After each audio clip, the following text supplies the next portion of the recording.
Hello दोस्तों, नमस्कार। कैसे हैं आप लोग। मैं विष्णु कुमार आप सभी का अपने YouTube चैनल के इस वीडियो पर हार्दिक स्वागत करता हूं। दोस्तों, आज के इस वीडियो क्लासेज में हम लोग आपके कक्षा 9 के गणित विषय का जो का प्रश्नावली 4.3 है उसी के प्रश्न नंबर 7 का सॉल्यूशन इस वीडियो के माध्यम से करने वाले हैं। तो दोस्तों, आपको ये बोर्ड पर जो क्वेश्चन दिख रहा है ये दोस्तों आपको काफी लंबा दिख रहा है क्वेश्चन, जो कि दोस्तों आपकी बुक से ही क्वेश्चन ये लिया गया है। लेकिन आपको क्वेश्चन को देखकर डरना बिल्कुल भी नहीं है। आप लोग ऐसा ना सोचना कि क्वेश्चन काफी लंबा है, क्वेश्चन काफी बड़ा है तो इसका आंसर भी काफी बड़ा होगा। तो दोस्तों ऐसा बिल्कुल भी नहीं है। आप लोग इसको समझकर केवल रखना कि आपके क्वेश्चन में क्या कर रहा है, उसके बाद हम लोग बहुत ही प्यार से इसके सॉल्यूशन को हम लोग करेंगे। ठीक है। तो दोस्तों देखिए, यहाँ पर बोला जा रहा है क्वेश्चन में, एक विद्यालय की कक्षा 9 की छात्रा है, यानी एक विद्यालय है और उस विद्यालय की जो कक्षा 9 है उस 9 की जो छात्राएं हैं, छात्राएं यानी लड़की, ठीक ना, जो गर्ल्स होते हैं उसको बोलते हैं छात्रा। ठीक है। आज जो बॉय होते हैं उसको बोलते हैं छात्र। ठीक। तो जो छात्राएं हैं, तो छात्राएं यानी यामिनी और फतिमा, यानी दो ठो लड़की है। कौन कौन भाई?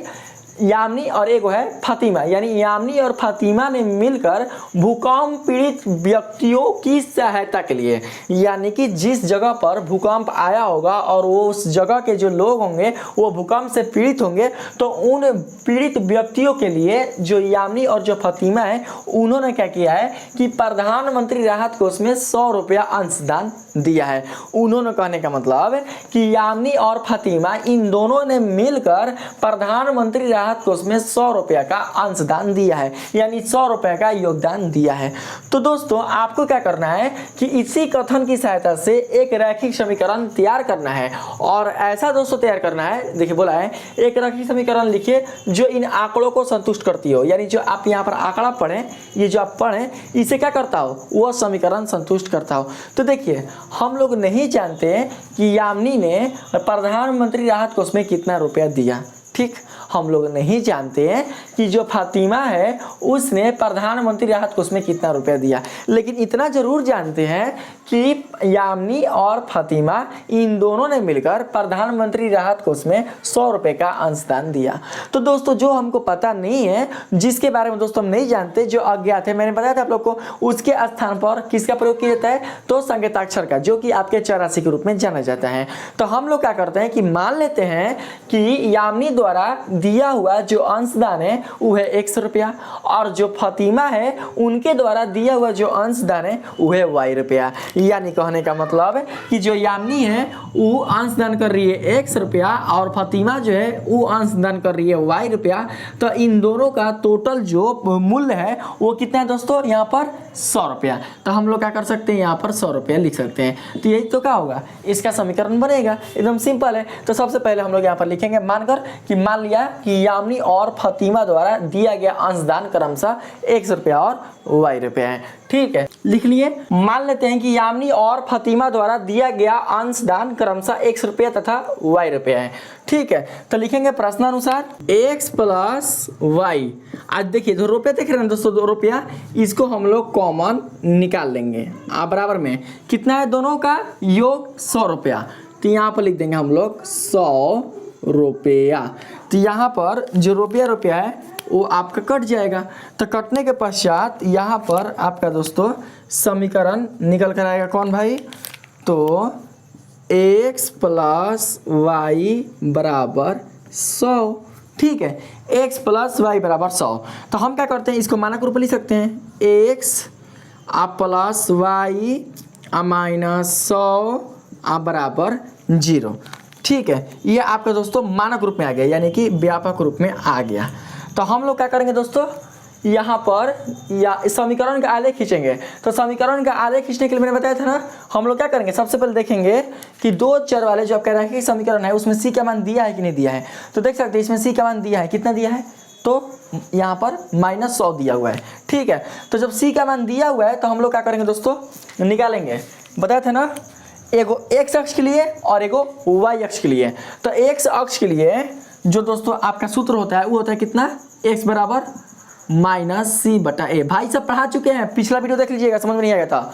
x अक्ष के लिए जो x का मान होगा वो होगा x बराबर -c/a, और y अक्ष के लिए दोस्तों क्या होगा, आपके यहाँ पर मान एक स्थान पर b, यानी -c/b। तो निकालेंगे, देखिएगा, समझते रहिएगा।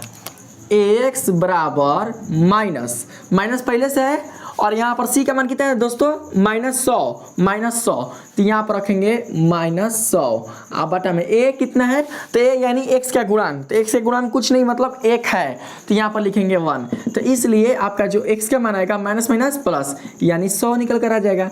तो इसको हम लोग इस तरीके से दर्शा सकते हैं यानी x अक्ष पर किसी बिंदु का जो निर्देशांक होता है वो किस रूप में रहता है तो दोस्तों x, 0 के रूप में रहता है।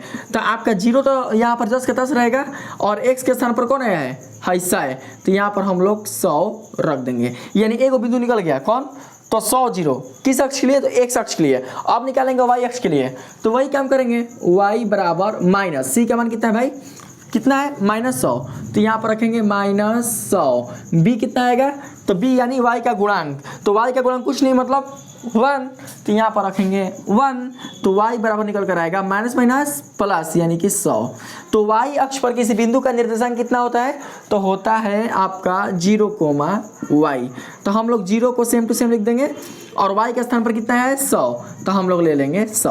अब बस अब ज़्यादा कुछ नहीं निकलना अपना मन से है 5, 6, 7 सब समय का खपत है इसमें बिल्कुल भी कुछ खुलखाड़ नहीं करना है। तो दोस्तों यहाँ लिख सकते हैं चूंकि आलेखीय निरूपण से देखिए यहाँ से लिखेंगे x + y बराबर 100 है ना तो हम लोग y का मान निकाल लेंगे y बराबर कितना आएगा 100 माइनस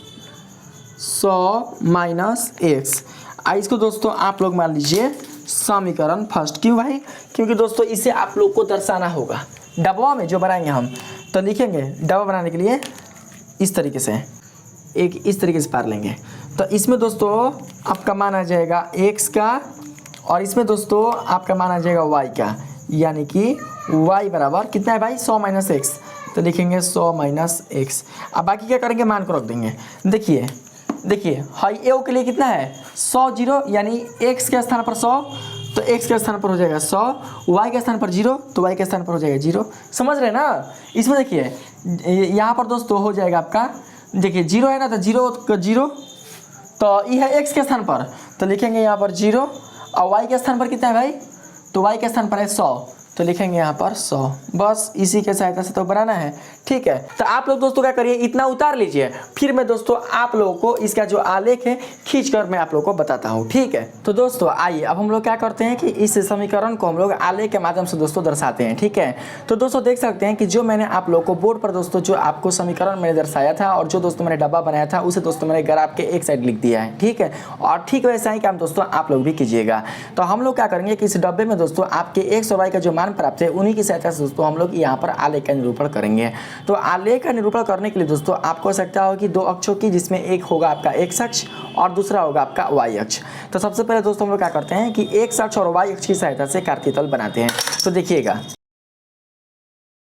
ये हो जाएगा दोस्तों आपका y अक्ष देख लीजिए। तो दोस्तों देखिए y का अधिकतम मान कितना दिया है तो यहाँ पर y का अधिकतम मान दिया है 100 दिया है ना और ये जो 100 है ये धनात्मक है कि ऋणात्मक है तो दोस्तों ये धनात्मक है यानी y अक्ष के धनात्मक दिशा में दोस्तों क्या होगा आपको 100 प्राप्त होगा। तो हम लोग यहाँ पर इस अक्ष पर ऐसा मापांक लेंगे दोस्तों जिससे कि हमारा जो 100 है वो इस पर आ जाए यानी समावेशित हो जाए इसमें दोस्तों वो समा जाए। तो हम लोग को देखना होगा कि ऐसा कौन सा ऐसा मापांक ले ले जिससे कि 100 आ जाए। तो दोस्तों आप लोग क्या करिए कि 10 मापांक लेकर चलिए यानी 10 10 दूनी 20 10 3 30 यानी इस तरीके से यानी 10 को लेकर आप चलते हैं या फिर 20 को भी लेकर चलते हैं तो भी आ जाएगा 20 5 100 20 5 100 20 2 40 20 3 60 20 से लेकर दोस्तों चलिए।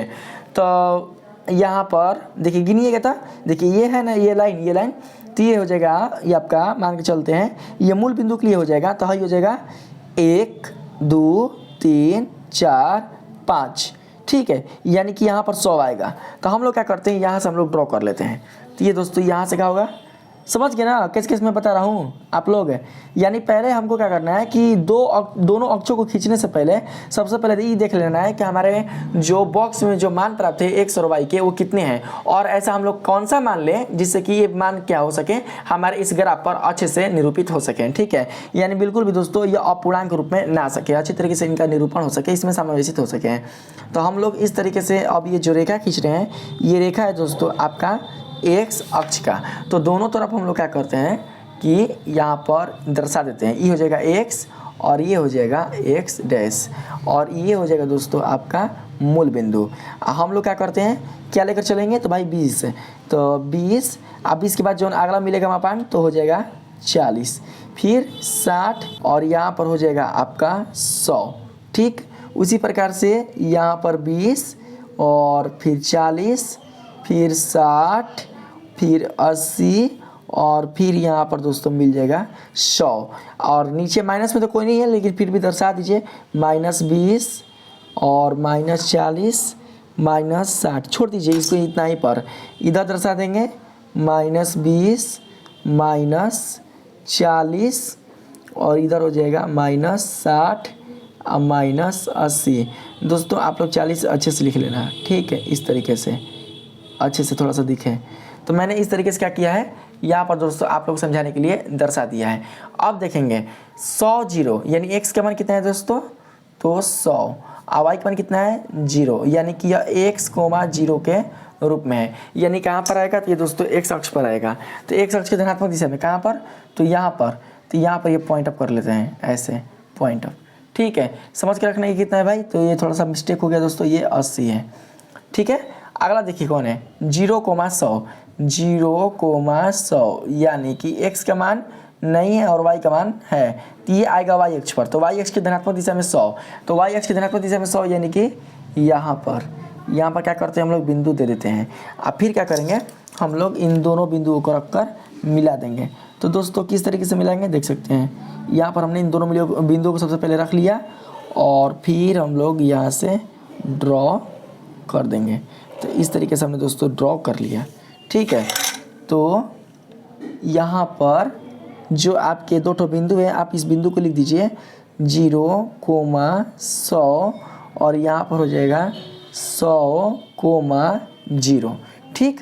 आज जो दोस्तों आपका समीकरण उसको लिख दीजिए, क्या समीकरण था, तो x + y = 100, यही समीकरण था ना। तो इसे दोस्तों हम लोगों ने यहाँ पर लिख लिया। तो इस प्रकार से दोस्तों आप देख सकते हैं कि मैंने आलेख के द्वारा आप लोग को दर्शा कर दिखा दिया कि आपके जो दोस्तों समीकरण थे इसके आलेखीय निरूपण किस तरीके से किया जा सकता है। तो दोस्तों उम्मीद है कि आप लोगों ने इस क्वेश्चन को अच्छी तरीके से समझ लिया होगा। अगर दोस्तों ये वीडियो आप लोग को पसंद आई है तो प्लीज़ दोस्तों इस वीडियो को लाइक कीजिएगा, सब्सक्राइब कीजिएगा और पसंद है तो अपने दोस्तों में भी शेयर कीजिएगा। आज के इतना ही, मिलते हैं अगले वीडियो में, तब तक के लिए धन्यवाद।